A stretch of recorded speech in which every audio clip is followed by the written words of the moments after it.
Hello everyone, my name is Chandan Singh and welcome to my channel. So guys, आज मैं आपको सिखाने जा रहा हूँ कि स्टोरी टेलिंग में टूल्स क्या क्या लगते हैं। जब भी आप स्टोरी टेलिंग करेंगे तो उसमें टूल्स चाहिए कि सेंटेंस को आपको कैसे बनाना है। तो प्रैक्टिकली आपको ये देखना है कि क्या टूल्स लगेंगे। तो 4-5 ऐसे टूल्स हैं जिस पर अगर आपने प्रैक्टिस कर ली तो आपकी स्टोरी टेलिंग हो जाएगी। जो सबसे पहला टूल होता है उसे हम कहते हैं V2, यानी कि वर्ब सेकेंड फॉर्म। अगर मैं स्ट्रक्चर के हिसाब से देखूँ तो सब्जेक्ट प्लस वर्ब की सेकेंड फॉर्म ऑब्जेक्ट। लेकिन जब आप सिचुएशनल इंग्लिश सीखते हैं गाइस, तो कुछ नहीं है, जो लोग बिल्कुल अनपढ़ गवार है वो भी अंग्रेजी सीख सकती है। तो बस एक लैंग्वेज है ना, तो इसमें इतना कुछ करने की जरूरत नहीं है। आपको बस सुनना है, आपको ये पता होना चाहिए कि अच्छा खरीदना है, उसको परचेज कहते हैं। तो सुन सुन के आपको आदत हो जाएगी, परचेज का सेकेंड फॉर्म परचेज्ड। तो आपको सिचुएशन क्या देखना है कि आपने जो भी किया बस उसको सेकेंड फॉर्म कर देना है। ओके, जो भी किया, आप कहीं पर गए तो आपको वो आदत हो जाएगी, जहाँ पर गो है वहाँ वेंट हो जाएगा, जहाँ परचेज है वहाँ परचेज्ड हो जाएगा। तो आपको पहले ये V2 पे ध्यान देना है कि जो जो आपने किया, जो जो एक्शन परफॉर्म किए, सब सेकेंड फॉर्म। ठीक है, मैं आपको प्रैक्टिकल दिखाता हूँ। ओके, अंडे है क्या? ठीक है, तो आप मुझे 10 अंडे दे दो। हाँ, ये मैं सिखा रहा हूँ कि कैसे प्रैक्टिकल इंग्लिश में कैसे कन्वर्ट करेंगे चीज़ों को। अब जैसे मैंने अंडे मांगे हैं, तो अब इसको मैं इंग्लिश में कैसे कन्वर्ट करूँगा। कितने देने? 10 अंडे। पूरा मैं आजकल प्रैक्टिकल ही बना रहा हूँ। सो गाइज, आपने देखा कि मैंने यहाँ पर इनसे 10 अंडे मांगे हैं। ओके, तो अगर जब मैं इसको स्टोरी में कन्वर्ट करूँगा तो मैं क्या बोलूँगा कि मैं दुकान पर गया, तो ये सेकेंड फॉर्म हो गया। मैं क्या बोलूँगा कि आई वेंट, यहाँ गो का सेकेंड फॉर्म वेंट हो जाएगा कि I went to the shop. अगर ये शॉप मेरे बगल में है तो मैं नियर बाय लगा सकता हूँ, I went to the nearby shop. फिर है कि मैंने शॉपकीपर से कहा, तो second form I said. I said से मतलब कहना होता है, सेकेंड फॉर्म कर दीजिए, I said to the shopkeeper. अब सेड के बाद आपको जो आपने कहा वो अगर मैं इनसे कह रहा हूँ कि मुझे 10 अंडे दीजिए, उसको आपको सेकेंड फॉर्म में नहीं बोलना है, वो फर्स्ट फॉर्म में होगा कि प्लीज गिव मी 10 एग्स। वो गिव का गिव ही रहेगा। ठीक है, दूध है? ओके, तो एक फुल क्रीम और एक काऊ। अब फिर मैंने इनसे दूध मांगा, तो मैंने कहा कि क्या दूध है, तो अब ये पोजीशन में आता है। मैं ये भी कह सकता हूँ कि okay, do you have milk या इज देयर मिल्क, मैं ऐसे कह सकता हूँ। अब मुझे बोलना है कि एक फुल क्रीम और एक काऊ दीजिए, ये सेकंड फॉर्म नहीं है, ये फर्स्ट फॉर्म है कि please give me 1 full cream 1 cow. Okay, एक एक ना। हाँ, और 30 वाली दही है क्या? नहीं, दही 15 वाली होगी। एक 15 वाली दही। अब मैंने बोला कि 30 वाली दही है क्या, तो इज देयर लगा सकते कि is there curd worth 30 rupees और 30 रुपीज कर्ड। उन्होंने बोला नहीं नहीं है, तो ये कह सकते no, there is no 30 rupees curd, there is 15 rupees curd. मैंने कहा एक दे दीजिए, प्लीज गिव मी 1। इन जगहों पर हमें सेकेंड फॉर्म नहीं लगाना।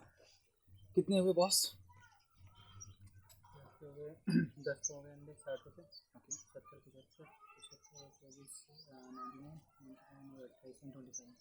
127। ओके, सो कितने हुए, तो ये हाउ मच तो सबको पता है, तो चलता है। नहीं तो ऐसे भी कह सकते हैं हाउ मच शुड आई पे, मैं कितना आपको पे करूं। चलिए, अब मैं पर्स निकाल रहा हूं। अब इसको मैं क्या बोलूँगा कि I am taking my wallet out. अब मुझे यहाँ कैमरा रखना पड़ेगा। ठीक है, थैंक यू, फाइन गाइस। सो आपने देखा कि आपने जो किया वो वर्ब सेकंड फॉर्म हो जाता है। ओके, अब मैंने ये जो भी खरीदा है, ओके, तो जब मैं इसको स्टोरी टेलिंग करूँगा तो मैं क्या बोलूँगा कि मैं दुकान पर गया, इसी सबको बोलूँगा कि I went to the shop. अगर मैं वो सेड वाला यूज़ ना करूँ, आपके पास ऑप्शन होता है कि जब आप किसी को कहानी सुनाते हैं तो या तो सीधा फ्लैट कहानी सुनाते हैं कि सीधा सेकेंड फॉर्म वॉइस वर्ड लगा के सुनाया, या आप उसमें पूरी एक कॉन्वर्सेशन दिखाते हैं। तो अगर इसी दुकान वाले में मैं ऐसे भी कह सकता था कि I went to the shop and I purchased 2 packets of milk, 1 packet of curd and 10 eggs. हो गई कहानी, and I came back to my home. ये एक फ्लैट है, नॉर्मल आपने सुनाया। एक होता है कि उसमें आपने पूरी कॉन्वर्सेशन दिखा। अब कॉन्वर्सेशन है कि okay, I went to the shop and I said to the shopkeeper, और I asked the shopkeeper. You can also say if you say I said to the shopkeeper, फिर उसमें आपको कहना पड़ेगा कि मैंने क्या कहा। सेड के बाद जो सेंटेंस आएगा, जैसे कि मुझे आप अंडे दीजिए, तो फिर ये सब किस में आता है, ये इम्पेरेटिव जो सेंटेंसेस होते हैं ना, फर्स्ट फॉर्म वाला, उसमें आता है। तो स्टोरी टेलिंग में सेकेंड फॉर्म आप समझ गए कि सेकेंड फॉर्म का ख्याल रखना है। सेड और आस्क्ड के बाद सेड भी सेकंड फॉर्म है, आस्क्ड भी सेकंड फॉर्म है, लेकिन इसके बाद कोई गारंटी नहीं है कि कौन सा टेंस आएगा। सेड के बाद जनरली कोई भी सेंटेंस आता है पॉजिटिव नेगेटिव में, जैसे कि मैंने उससे कहा यहाँ आओ, तो ये ऑर्डर भी हो सकता है। मैंने उससे कहा मुझे अंडे दो, तो ये ऑर्डर भी हो सकता है, यू नो, कि I said to him give me eggs. उसके बाद ये अलग टेंस भी हो सकता है कि मैंने उससे कहा कि मैं यार दिल्ली जा रहा हूँ, तो टेंस भी हो सकता है। तो सेड के बाद कोई गारंटी नहीं है, जो भी होगा किसी भी टेंस में हो सकता है, ऑर्डर रिक्वेस्ट भी हो सकता है। आस्क्ड के बाद अधिकतर क्वेश्चन ही आपको मिलेंगे, जैसे कि मैंने दुकानदार से पूछा, आई आस्क्ड, तो आस्क्ड तक तो सेकंड फॉर्म है ना, आई आस्क्ड द शॉपकीपर, मैंने दुकानदार से पूछा कि अंडे हैं क्या, is there eggs, egg egg ही बोली, इज लगा है तो आर नहीं, मतलब एग्स नहीं आएगा, इज देयर एनी एग, और डू यू हैव एग्स, इस तरीके से, दूध है क्या, इज देयर मिल्क। तो आस्क्ड जब भी होगा तो क्वेश्चन आपको डालना पड़ेगा, जिस भी टेंस का क्वेश्चन हो। तो आपके समझ में आ गया सेकेंड फॉर्म। उसके बाद सेड है तो उसके बाद कोई ना कोई सेंटेंस होगा, आस्क्ड है तो कोई ना कोई क्वेश्चन होगा, ठीक है। अगला जो टूल है उसे हम बोलते हैं स्टार्टेड। तो स्टार्टेड भी आपको बहुत जरूरी है यूज करना अपनी डेली लाइफ में। So guys, now the structure is, you can see I have this milk packet. अब ये मैं क्या कर रहा हूँ, इस सॉसपैन में मैं ये मिल्क डाल रहा हूँ, ठीक है। तो जब आप इसको स्टोरी टेलिंग में करेंगे तो ये तो पास्ट हो जाएगा, अभी तो प्रेजेंट है ये, तो अभी तो मैं बोल सकता हूँ कि okay I M pouring this milk into the saucepan. जब ये पास्ट हो जाएगा तो आप इसको वाज वर्ड से भी दिखा सकते हैं, नहीं तो एक स्टार्टेड करके फॉर्मूला है, सब्जेक्ट प्लस स्टार्टेड प्लस जो एक्शन है उसमें आईएनजी लगा दीजिए। तो आप ये कह सकते हैं कि okay after purchasing the milk packet I started pouring the milk into the saucepan, I started pouring the milk, started pouring the milk. तो स्टार्टेड का मतलब है कि जो भी काम आपने करना शुरू कर दिया, यानी कि वो चालू हो चुका है, स्टार्ट हो चुका है, तो आप वहां पर स्टार्टेड का इस्तेमाल करते हैं, ठीक है। तो आप स्टार्टेड अपनी पूरी स्टोरी टेलिंग में स्टार्टेड को कहीं ना कहीं तो आपको यूज करना ही पड़ेगा, ओके। अब पूरी कहानी अगर मैं बताऊं कि ओके ओके मैं अपने कमरे में था, I was in my room, suddenly my wife said to me okay go to market and buy some milk packet and eggs, I said okay I am going. तो जब देख रहे कहानी के अंदर क्या होता है, प्रेजेंट पास्ट मिक्स होता है। तो जब आप स्ट्रक्चर पर ध्यान देंगे तो सबसे पहली चीज आपको सेकंड फॉर्म कंप्लीट करना है कि आपने जो जो काम किया, तो आप सीधा बोलेंगे okay I went to the shop and I purchased some milk packet, then I purchased some eggs, curd, after that I came back to my home, then I went into the kitchen, सब second form है। I went into the kitchen, मैं kitchen में गया and started pouring the milk into the saucepan. तो started का इस्तेमाल हो गया, I started pouring the milk into the saucepan. आप ये भी कह सकते हैं कि I started boiling the milk, मैं दूध को उबालने लगा, तो I started boiling the milk. तो सेकेंड फॉर्म, उसके बाद स्टार्टेड, ये अगर आपका ओके हो जाता है फिर आपका वाज वर्ब का इस्तेमाल होता है।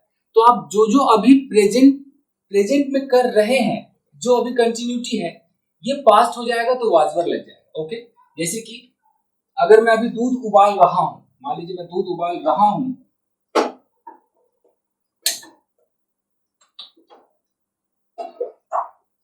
तो मैं अभी प्रेजेंट में बोलूंगा कि I am boiling the milk. यही जब मैं स्टोरी टेलिंग करूंगा तो पास्ट हो जाएगा कि I was boiling the milk, कि मैं दूध उबाल रहा था, I was boiling the milk. तो जो जो आप कर रहे थे वाज वर्ब आपको लगाना है, ठीक है। तो आपका जो टूल है वो है V2, यानी कि सेकेंड फॉर्म पे आपको काम करना है। उसके बाद आपको काम करना है स्टार्टेड पर, कि जो भी होने लगा उसमें स्टार्टेड लगाइए। उसके बाद आपको काम करना है वाज वर्ब पर, कि आप जो जो कर रहे थे वो वाज वर्ब है, ओके। कि मैं भाई अपने कमरे में टीवी देख रहा था, आपको ऐसा कहानी की शुरुआत करनी, तो आप क्या बोलेंगे कि I was watching TV in my room, suddenly my wife came, तो केम सेकंड फॉर्म। तो देख रहे कैसे मिक्स यूज होता है, अचानक वाज वर्ब है, अचानक सेकंड फॉर्म आ गया। माय वाइफ केम, मेरी वाइफ आई, सेकंड फॉर्म। मेरी वाइफ ने मुझसे कहा, my wife said to me, तो सेकंड फॉर्म। तो आपने देखा second form, started, was verb. उसके बाद हमेशा आपको सेड और आस्क्ड, ये दोनों का इस्तेमाल हमेशा आपको करना है, क्योंकि जब आप ये दिखाएंगे कि फलाने ने मुझसे कहा ये, फलाने ने मुझसे पूछा ये, तो कहने के लिए सेड और पूछने के लिए आस्क, इसका ज्यादा इस्तेमाल होता है। पास्ट परफेक्ट की कोई ज्यादा आवश्यकता नहीं है कि हैड, जो डॉक्टर के आने से पहले रोगी मर चुका था, ये आम जिंदगी में बहुत ज्यादा इस्तेमाल नहीं होता है। तो इस पर आप फोकस ज्यादा ना ही करें तो बेहतर है। अब आता है तो अच्छी बात है। उसके बाद पास्ट परफेक्ट कंटिन्यूअस का बहुत ज़्यादा इस्तेमाल नहीं होता। तो स्टोरी टेलिंग में आपकी समझ में आ गया। तो चलिए मैं फटाफट एक स्टोरी टेलिंग आपको करके दिखाता हूँ कि today I got up around 8 o'clock in the morning. After that, I got fresh. Suddenly, my wife came to me and she said that why don't you go to market and bring some milk packet and some eggs? I said, okay, I'm going. After that, I went to the shop and I purchased 10 eggs. Then I purchased 2 packets of milk as well as 1 packet of curd. Then I came back to my home. After that, I went into the kitchen and started pouring the milk into the saucepan. After that, I boiled the milk for some time and then I started working on my computer and blah blah blah blah blah. तो आपकी समझ में आ गया। Second form started, was were और said asked और said के बाद जो सेंटेंस जिस भी टेंस में है वो और asked के बाद जिस भी टेंस में है वो आपको करना है। तो बस यही था मूल मंत्र tool storytelling. I hope कि आपकी समझ में आया होगा। So thank you very much everybody. Stay connected and keep practising. Thank you.